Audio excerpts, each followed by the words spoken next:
Welcome back to the Alec Lewis Show. I am your host, Alec Lewis. This is episode 67, recording on Wednesday, March 12th. Appreciate you guys being here. We've got a ton of new subscribers over the last week or so. Can't thank you guys enough for the support. If you're new and watching on YouTube, please hit that button. It's right below. Takes about 2 seconds. And helps us out. If you're listening on Apple or Spotify or wherever you get your podcasts, you can rate and review over there, and that stuff is always appreciated on our end as well. Very busy times, and I'm here with another free agency podcast that's always, a lot of interest, rabid questions, and we'll get into those. As always, this show is presented by First Resource Bank. That is a member FDIC bank in the local Minneapolis area. Great people over there. Awesome online banking platform. Tim Siegley, Aaron Siegley, Charlie Anderson, Christy at the front desk of the Washington location. They've been very interested in the ongoings and the happenings of Vikings free agency, as have you guys listening to this, as have I, covering this stuff. And it's been a blast so far, but please go check them out at First Resource Bank. They'll talk Vikings with you at any point, and they have with me over the course of this week. It has been wild. I enjoyed the conversation on Tuesday with Pete Bursich, if you guys missed that.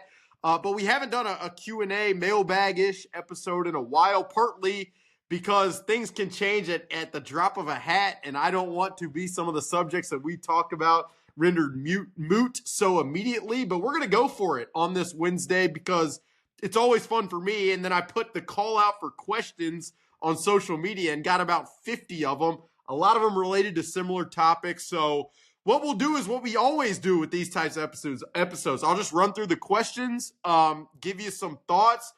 Some of it will be with reporting behind it. Some of it will be some of my opinion, and I'll try to declare when I am kind of wading into each specific waters. But wild times. I mean, we've talked about Jonathan Allen and Will Fries and Ryan Kelly and Isaiah Rodgers and a ton of other conversations and obviously players that this team has signed. But we're just going to get right into it, and I will hit the subject that is seemingly the one that I think everyone probably wants to talk about the most from the get-go. But all right, here we go. Question portion of the Alec Lewis Show for free agency. I've got 69 questions right now on Twitter. That's very nice. And I am clever enough to make that kind of comment. First question, I'm going to defer to a member on social media on Twitter who asked any truth to the Aaron Rodgers rumor speculation. If you guys have been living under a rock or not on social media and you get the newspaper in the morning, you might have missed some rumors, speculation regarding Aaron Rodgers and the possibility that he could be the veteran quarterback the Vikings pair with J.J. McCarthy. I am not going to be here today to verify really any specific distinct details because I just don't feel comfortable reporting anything at this point. But I do feel comfortable enough to view this as a conversation that is worth talking through. And in the past, if you've listened to the show and if you've read my writing, there tend to be subjects that I just don't even broach because of it's just totally out there and absolutely ridiculous. One of them was the Justin Jefferson trade conversation, and another one was about trading Kevin O'Connell. This one, to me, is a subject that I feel worth talking about and talking through. And at the very least, it gives us a perspective, and hopefully will give you guys a perspective of why this is even relevant at all. So what I kind of did was I made a kind of a similar to maybe you guys are choosing a college or you got a conversation to consider, and it's like pros and cons list. That's kind of what I did with the Aaron Rodgers conversation. I'm just going to run through some bullet points that I jotted down on each side of why this conversation is relevant and why it's nuts. Underneath the subject of why this conversation is worth talking about in my mind, I'll just start with what I feel is the truth, and that Aaron Rodgers remains the best veteran quarterback on the market. And J.J. McCarthy is a young player who has never played an NFL snap. And the idea of pairing a veteran quarterback that is trustworthy behind him makes sense. Like that is why the Daniel Jones situation was the talker that it was. That's why the team acquired him late last season. It was to get to know him and potentially with the idea of thinking that Sam Darnold could make a lot of money somewhere. Having an option who is a trustworthy player who is experienced and comes in the same vein that Sam Darnold did when the team signed him for $10 million to pair with J.J. McCarthy a year ago. So that's what I'd say. I mean, if you look at the veteran quarterback market right now, I mean, it's guys like Russell Wilson, who's fit with Kevin O'Connell's offense, has never made any sense to me. Is guys like Joe Flacco, who obviously have produced a minimal amount in a couple years and is a veteran option. It's guys like Cooper Rush, Jameis Winston. To me, even though Aaron Rodgers was what he was last year, and he is as old as he is, and he had the Achilles tear that he had, I'd still have more faith in what he could provide than a Jameis Winston. So that to me, that is a bullet point underneath the why it's a conversation. Another aspect that I feel like is worth mentioning is Aaron Rodgers has great relationships with two players on the Vikings roster, and two important players on the Vikings roster. And that's Aaron Jones at running back, who the team re-signed on Sunday before the legal tampering period. And that's safety Harrison Smith, who, obviously his contract needs to be reworked, and he'll have to decide if he wants to keep playing for it to make sense. But Harrison and Rodgers have played golf, I believe, in Tahoe in years past. They've gone against each other so many times. I've talked with Harrison before about his respect for Aaron Rodgers and the way and just the battles they've had over the years. And then I don't think anybody, if you've paid any attention to Aaron Rodgers' comments about Aaron Jones and Jones' comments about Rodgers over the years, I think the mutual respect there is pretty clear. So that's another facet of it.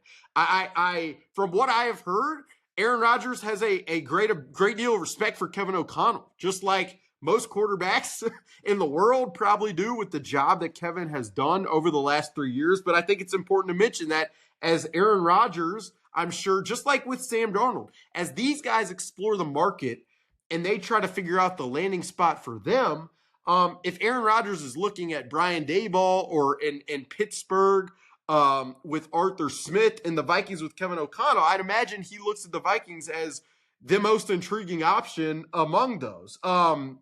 Another aspect, it's probably important to mention, Aaron Rodgers has been through a lot over the last few years, both in the way things ended in Green Bay and then the 2 years in New York.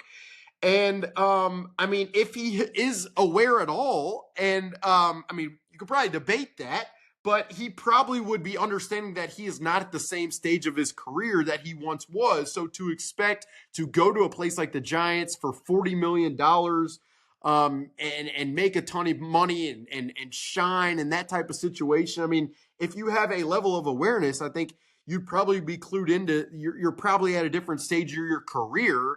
And paired with that is another bullet point, which is the money.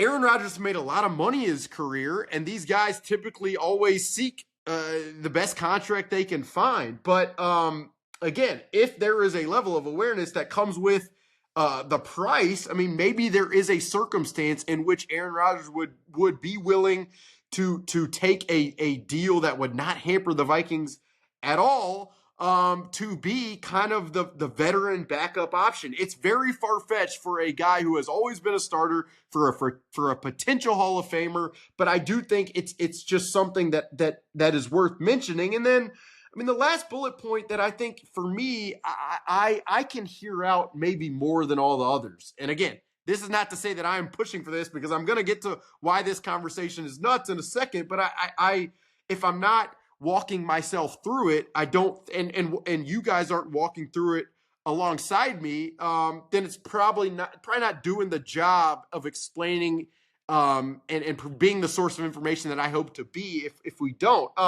And the last bullet point is the insurance that he would provide in the event something were to happen to JJ McCarthy. And all I have to do is go back to the 2023 season and when Kirk Cousins tore his Achilles in week 8 in Green Bay against the Packers. Yes, the Vikings remained afloat for a few weeks with Josh Dobbs after that trade and that acquisition, but then the season really, it fell off. And the Vikings are in a position now where, yes, they are transitioning and wanting to transition to a guy they feel very strongly about in JJ McCarthy, but they've also paid a lot of guys who are going to want to win because of the amount that they're paid, the way they're wired, or just the age at which they are in their career. If Harrison Smith were to come back and JJ McCarthy, something were to happen, and the Vikings veteran option was not capable enough of taking this team anywhere, that would be a pretty tough situation. It's also Justin Jefferson. You guys know as well as I do because you follow the press conferences and what his priorities are, but he wants to win. And so if it were to go JJ McCarthy and something were to happen and that torpedoes the entire season and waste the season of Justin Jefferson's prime, that would be a pretty difficult circumstance to talk about. Now, to even bring it up would be to almost admit that you're afraid of the risk of JJ McCarthy, and I don't believe that there is a major risk for his on-field trajectory with the rehab and with the torn meniscus, but I also pair that with the truth. If you're not thinking about needing that level of insurance, then I don't think you're doing the utmost due diligence of putting yourself in the best position possible as a team. All right, so that's why it's a conversation. Here's why it's nuts. You bring in Aaron Rodgers with all of the pomp and circumstance that would come with it, and how would JJ McCarthy feel? Would he feel like this does not support the support that they have discussed for him, both externally and internally? I think that's a very fair question to ask.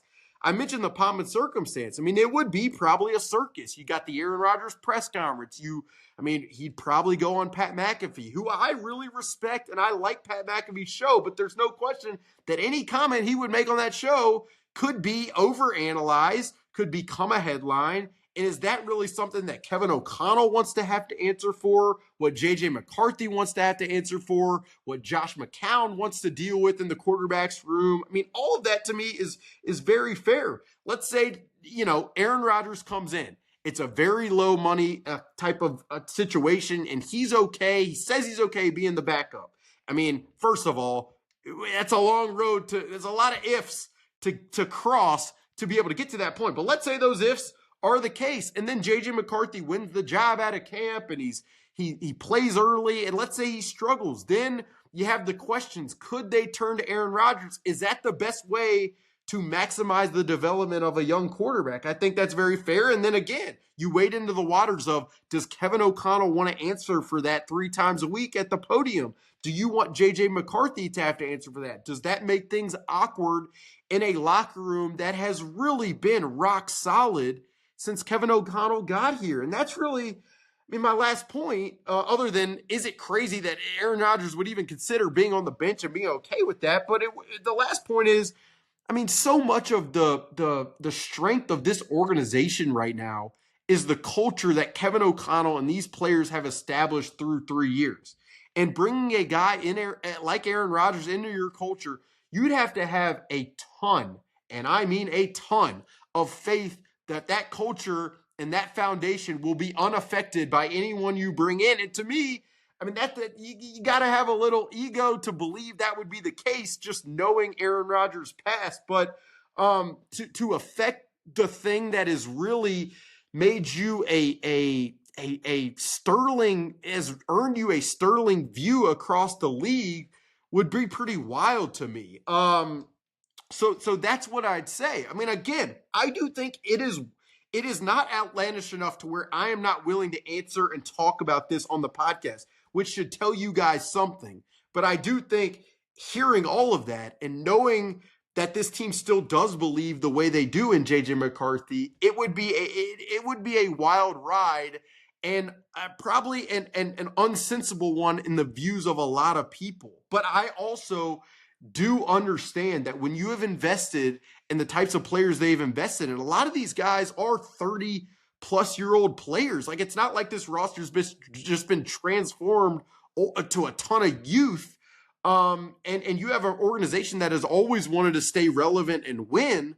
I mean, the insurance of having an Aaron Rodgers versus a Jameis Winston, like, it's hard for me not to it's hard for me to just shoo that away. Plus, you have a mind like Aaron Rodgers working with a mind like Kevin O'Connell, game planning, uncovering stones and stuff like that. I mean, it's all very fascinating, and that's why I just spent, I mean, really 12 minutes talking about it. But it's probably the subject you guys want to hear, and it's the one you probably want to talk about. And so if I'm not, again, if it's totally outlandish, even if you want to talk about it, I usually am not wading into those waters because I went to journalism school and those are the ethics that I have. But I feel like it's worthwhile right now. And so that's that's why I did it. Now, I'd be curious on YouTube in the comment section what you guys think of it. On social media, same way. And what you think of kind of what I ironed out and what I didn't. If there's anything you feel like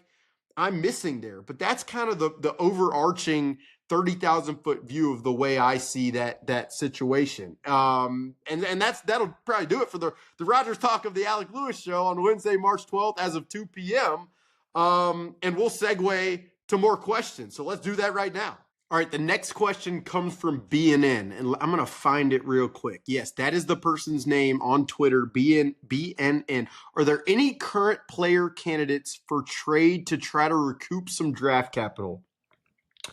The interesting name, and probably the obvious one for you guys, is center Garrett Bradbury. I know there are people around the league that have been eyeing the situation with Garrett Bradbury since the Vikings agreed to terms with Ryan Kelly, who was obviously in Indianapolis for a long time. And Garrett Bradbury, when you look at his contract, it's really minimal compared to contracts around the league for centers. I mean, he's got a $4.9 million base salary. Could another team part with a sixth or a seventh round pick to acquire him at that cost? Would his agent and his representatives at CAA be looking for an extension as part of any acquisition? Like, I think that's where you get into the questions that may remove any capital. But I'd say that I'd say he would be the name that I would probably center on most. I mean, we'll see what happens with Ed Ingram, but I have a hard time believing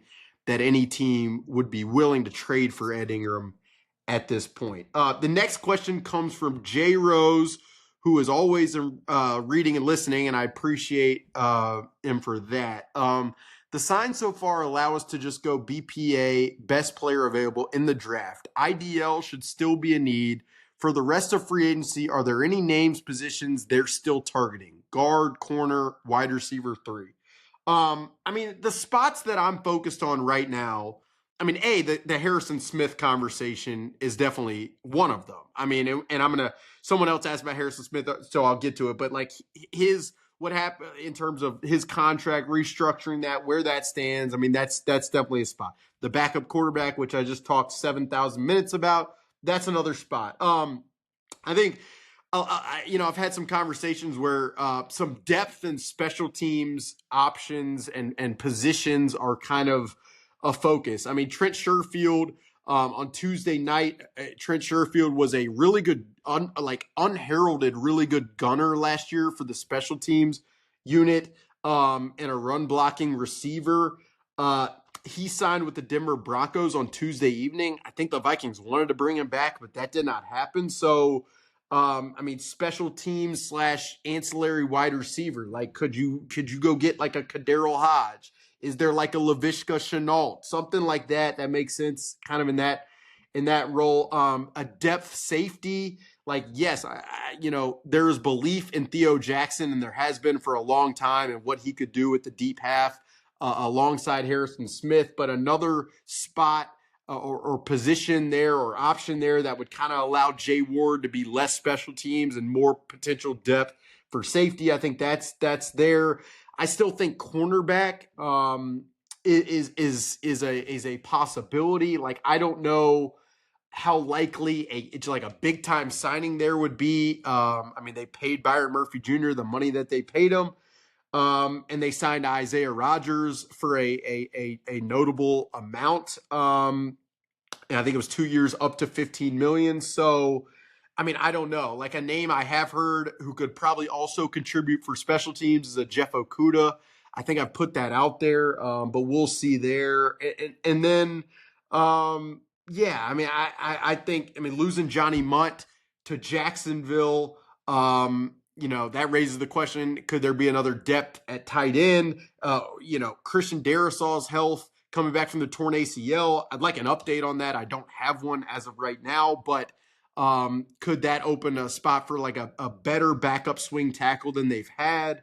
So that's a lot of what I'm looking at. I have heard some stuff that like, conversations really from fans about big time players and all this stuff. I'm just not sure if that's in the cards really at the moment. Never rule it out, because I do want to see what the cap space looks like after a Javon Hargrave and potentially, the backup quarterback and all that stuff. But yeah, that's kind of where I'm at from other free agent options. Got another question from a user named Danielson. I gotta find Danielson. It was a good question. And it actually, I really liked it. Danielson, would the Vikings ever consider Kyle Juszczyk as a third tight end with Johnny Munt departing? I have not heard this at all. So like, this is where I'm at the very top. I'm like, there's some stuff that's sourced. There's some stuff that's speculative.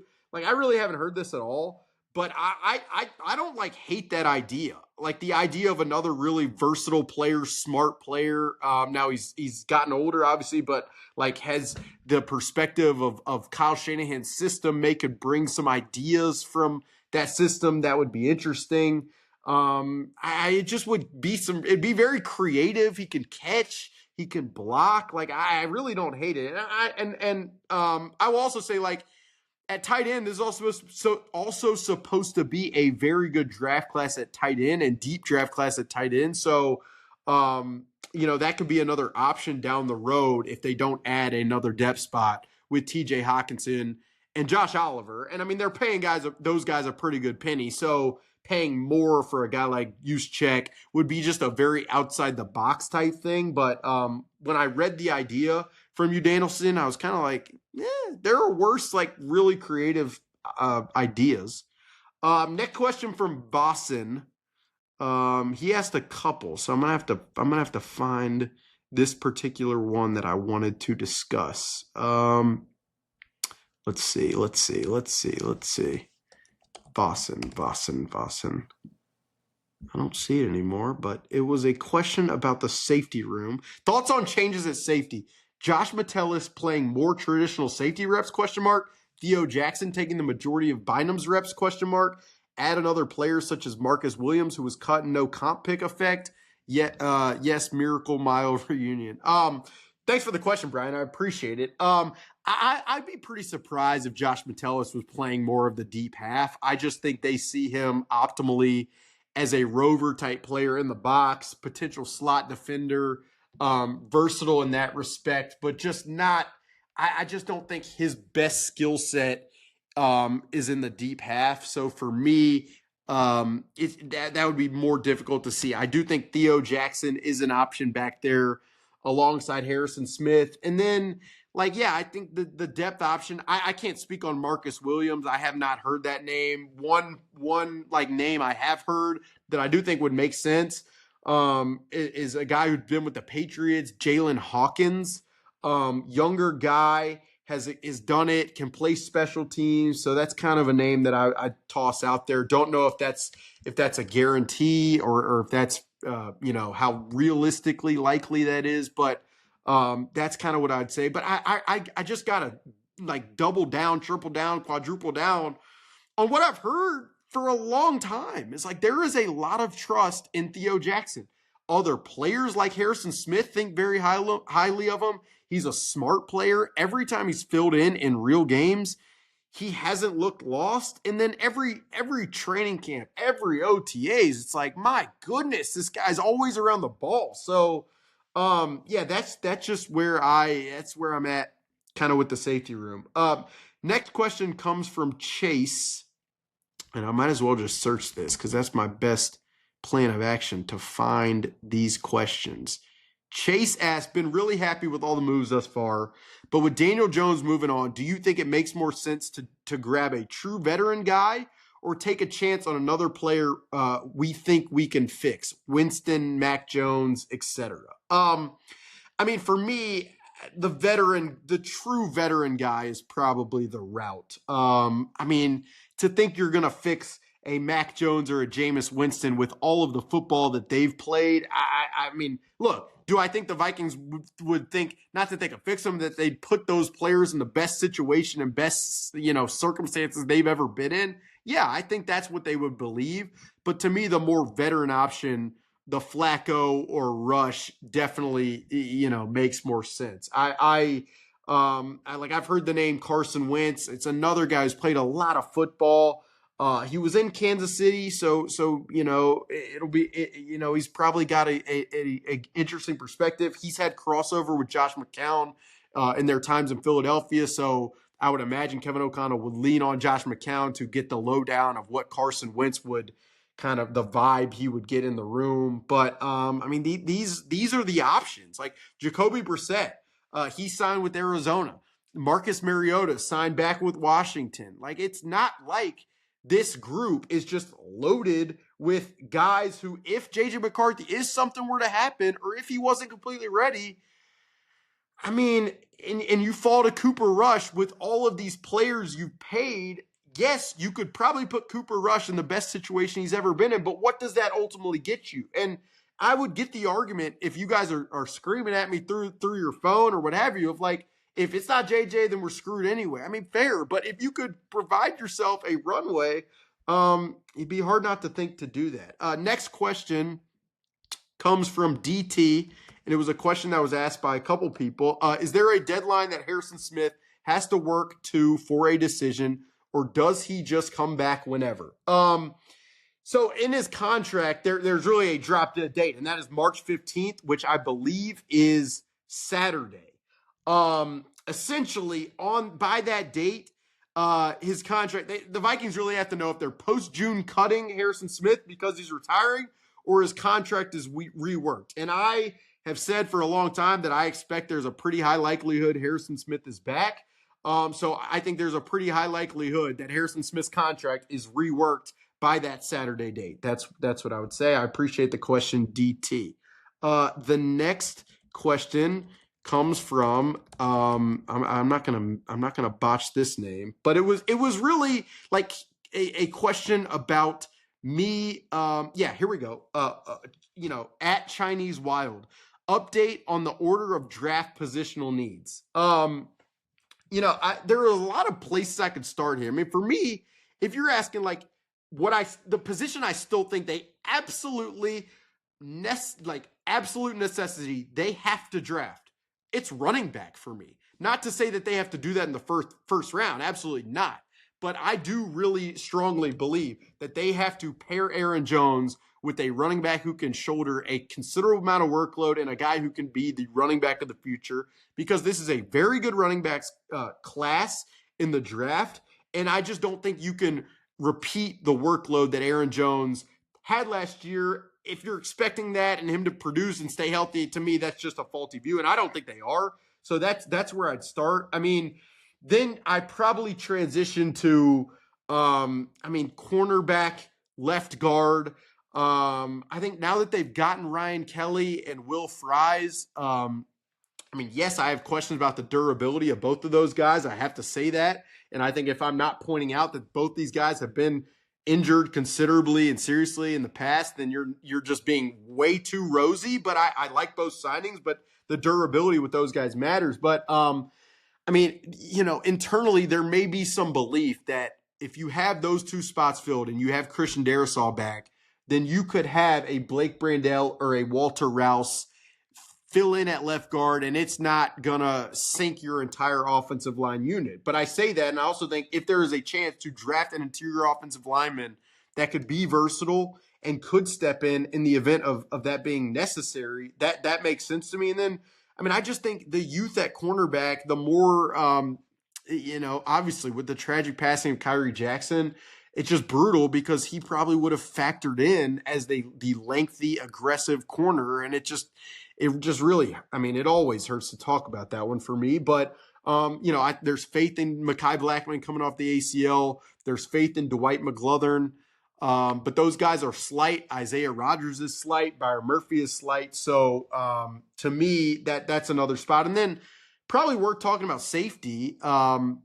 I mean, even if Harrison Smith is back and they believe as strongly as I think they do with Theo Jackson and Josh Metellus can play that rover role.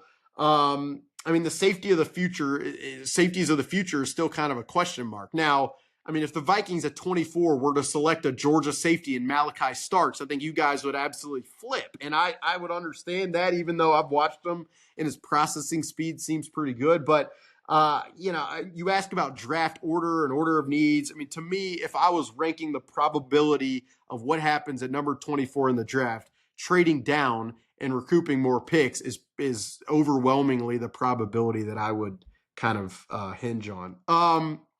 This was a question and a conversation I got multiple times, and I just feel like it's worth broaching because I've gotten it multiple times. Jeff Nickerson asks, Sauce to many. He's talking about Sauce Gardner, who is entering the final year of his rookie deal in New York at cornerback. I have not heard anything to substantiate any of those conversations. That's what I'll say. I'm never going to say that's not possible or not going to happen, but I really don't have anything concrete to make me think that's possible at this very moment. A guy named Chucky Cheese or girl asks, after these initial moves, what do you think the Vikings do with their pick at 24? I just talked about it. I mean, overwhelmingly for me, the probability would be to trade down, and then you target a lot of those positions that we just talked about. I mean, I just have to say this because I was watching ESPN and Adam Schefter on Tuesday afternoon, and like he's just talking about the Eagles, and they were asking why haven't the Eagles done very much. And just he says flat out, the Eagles have 20 picks over the next 2 years. And I was like, what? I just literally burst out in my room, in my apartment by myself, kind of embarrassing. And I was like, what? And then he said, yeah. And 11 of those 20 picks are in the top 4 rounds. I mean, it's absurd, but that is what great organizations do. And I think, the Vikings have made this bed themselves by trading picks for players that they have acquired. But trading back would allow you more bullets to fire on young players. And this is a roster that continues to need young players. I mean, Jonathan Allen, over 30. Ryan Kelly, over 30. Will Fries is under 30. Javon Hargrave, by the time you listen to this, that might have happened. He's over 30. I just said it, but I mean, you're dealing with injuries with all these guys. Partially torn pecs, partially torn triceps, knees, calves. I mean, this is the free agency. This is what you're vying for in free agency. And the Vikings, they hit the nail on the head last year with guys who have been coming off injury, and Grenard and Cashman and Van Ginkel. And some of that may be attributed to the Vikings medical staff and Tyler Williams and the job they've done. But, the job you've done in the past does not guarantee any job that you'll do in the future. And so a lot of this stuff rides on durability, and these guys are older. So I think the more picks you can create to draft young players, even as bad as they've been in the draft, there's just no replacement for adding youth and guys who are on inexpensive contracts via that roster building avenue. So that's what I'd say. And then I'll end it with one more that I got from a lot of people, and you guys can probably imagine. Skull fan at Skull Warrior asks, is Cooper Kupp a Viking? Dissimilar to Sauce, I'm not just going to completely rule it out. I haven't heard it very often, and I think there are a lot of teams that are going to be interested. The Raiders probably are going to be interested. I wouldn't be shocked if the Denver Broncos were interested. I know Kevin O'Connell loves Cooper Kupp. Yes, there is the conversation around a potential Jordan Addison suspension and what would happen at wide receiver 3. Yes, Cooper Kupp would be the run blocking type of receiver that this offense probably needs, but there's durability questions with him. You're talking age with him. And then the cost. I mean, that's the other question. I mean, like Stephon Diggs last year, similar age, signed a 1-year, $22.5 million deal. And while I don't know if Cooper Kupp would get that amount, I mean, he might. I mean, that's a lot of money. And while, yes, they could probably add void years and pay a signing bonus that would allow it to happen, and Cooper might want to be back with Kevin O'Connell, and like, again, that's why I don't rule this type of thing out as opposed to the Sauce thing that I've heard much less about. I just think there's a lot of hoops to jump through and competition in the marketplace that would probably complicate that. But I mean, yeah, there's no question. I mean, Wes Phillips loves this guy. I mean, there are a ton of Viking staffers that were with the Rams. And then honestly, you pair a short, a guy in the middle of the field who could just do damage with the take the top off length of Justin Jefferson, and you have the quick game and the underneath of Hockenson Kupp with the length of Justin Jefferson. Like, it's enticing. I mean, I get it. But yeah, that's kind of where I'm at with that conversation, and we'll see how things proceed over the next few hours and days. But question-wise, that's about all I got. My voice is shot. I'm tired. Been rolling with stories over at The Athletic. So if you missed those, please go check out a lot of the coverage at The Athletic. More to come. Got a free agency tracker over there with keeping you guys in tune to every kind of activity, action that goes on. But appreciate all the support over this last week.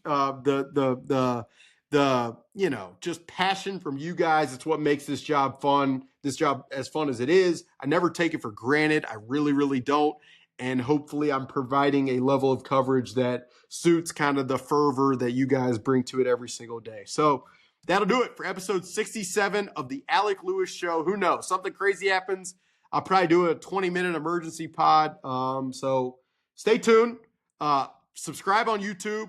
Listen on Apple, Spotify. I heard all that stuff. But yeah, that'll do it. Episode 67 of the Alec Lewis Show. Talk to you guys soon.